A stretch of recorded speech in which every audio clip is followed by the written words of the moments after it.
Assalamualaikum warahmatullahi wabarakatuh. Madayaw ug maayong adlaw kaninyong tanan. Magandang araw sa inyo lahat. Proverbs 19 verse 21 states, "Many are the plans in a person's heart, but it is the Lord's purpose that prevails."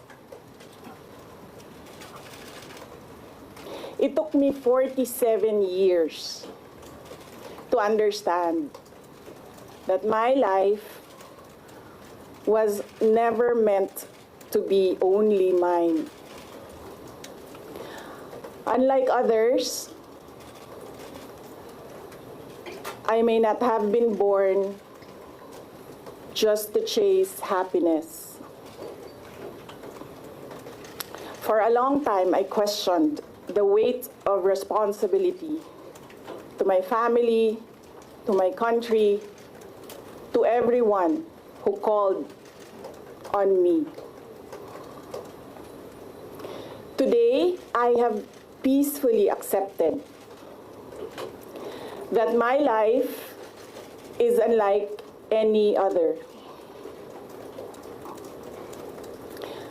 Sa unang mga buwan ng aming mga termino, nakita ko na ang kawalan ng katapatan ni Bongbong Marcos Jr. sa mga pangakong binitawan noong kampanya, pati na sa kanyang sinumpaang tungkulin para sa bayan. Dahil hindi ko kinaya na maging bahagi ng 2025 national budget na tadtad ng katiwalian, pinili kong umalis sa kabinete kahit alam ko na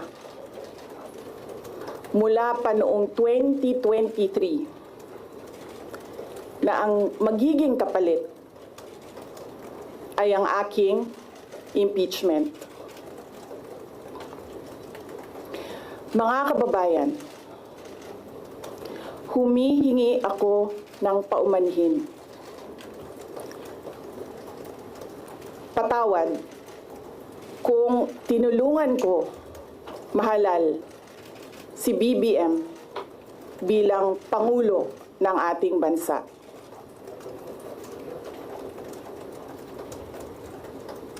Patawad kung hanggang ngayon ay marami pa ring Pilipino ang nalulunod sa baha ng dahil sa malawakang korupsyon. Patawad kung lantaran ang pang-aabuso ng ating mga institusyon para sa pansariling interes ng mga politiko. Patawad kung patuloy ang pagtaas ng presyo ng mga pangunahing bilihin habang nananatiling kapos ang kita ng bawat pamilya. Patawad kung wala man lang tayong tunay na seguridad sa pagkain.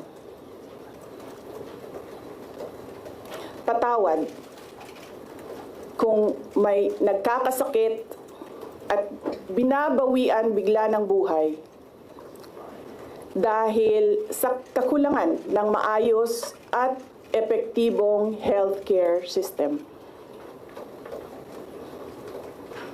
Hindi ako kailanman natakot sa pagsira nila sa pangalan ko. Ngunit, may takot ako para sa ating mga anak. May takot ako para sa susunod na henerasyon.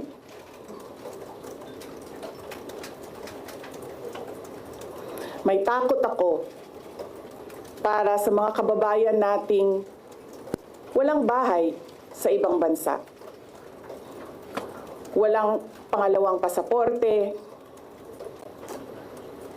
walang ibang matatakbuhan kundi ang Pilipinas. Kahit ito'y patuloy na nalulugmok sa kahirapan. Na ako'y kahadlok, nga moabot ang adlaw na dawaton na lang nato ang kapobrihon isip kapalaran. Nga maanad na ta sa sayop, nga mawad-an na lang ta og paglaom. Og labaw sa tanan, na ako'y kahadlok,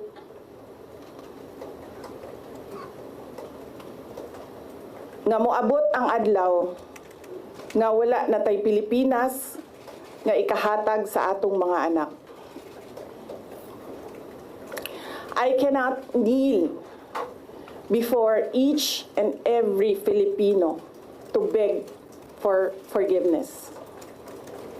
Instead, I offer my life, my strength, and my future in the service of our nation.